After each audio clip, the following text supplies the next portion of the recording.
Hi all, a very good morning.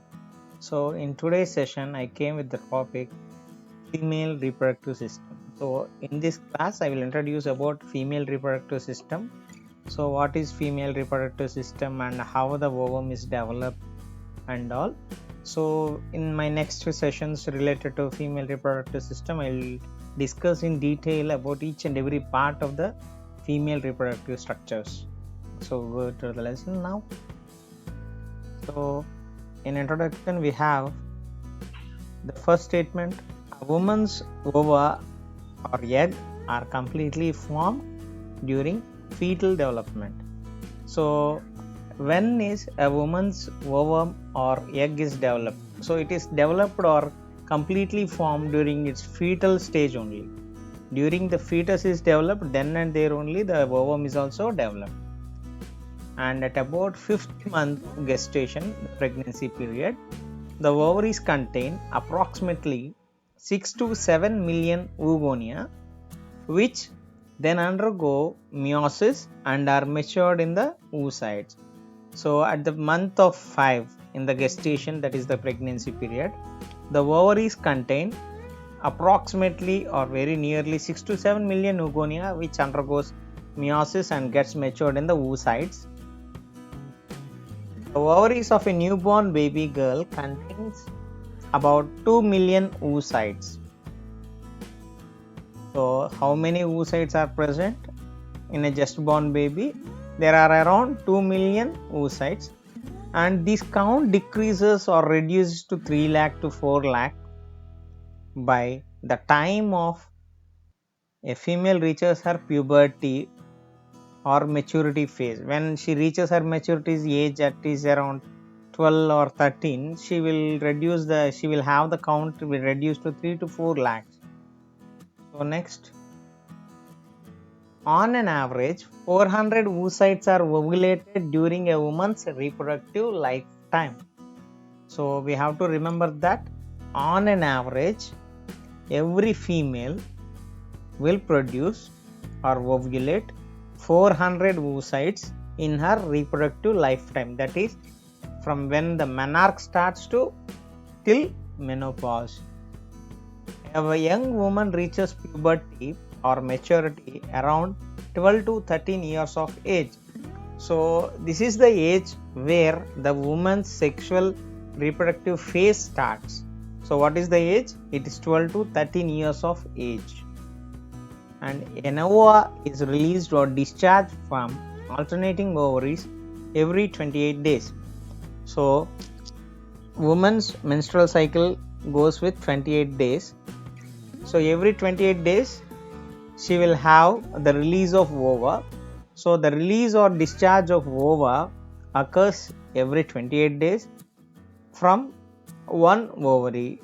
That is, if it's for this month, if it is from the right ovary, the next month it will discharge from left ovary, but not from the same ovary again and again.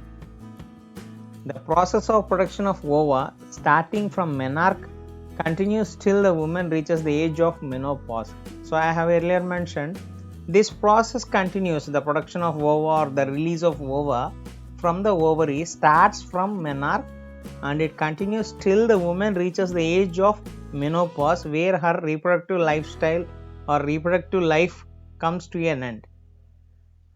This stage occurs usually around 50 years of age.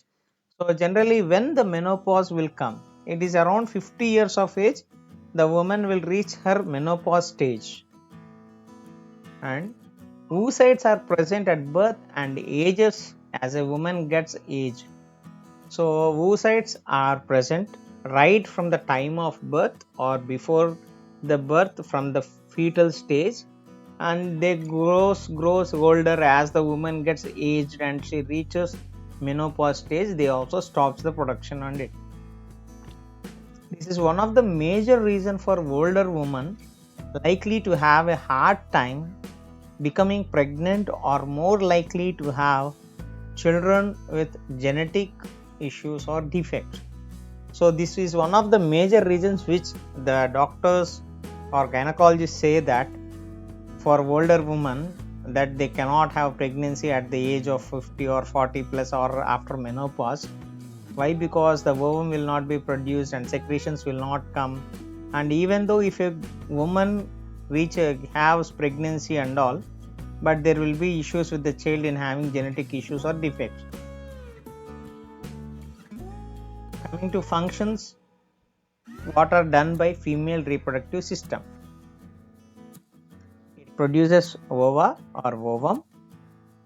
So we know that the very first and foremost thing of female reproductive system is it produces ova and it secretes sex hormones. The ovaries which are present in the female reproductive system produces sex hormones, FSH, LH and all. And next we have, it receives the male spermatozoa during the sexual intercourse. At the time of intercourse or having sexual intimacy, the female reproductive part receives male spermatozoa through vagina, and it protects and nourishes the fertilized eggs until it is fully developed, and it delivers fetus through a birth canal.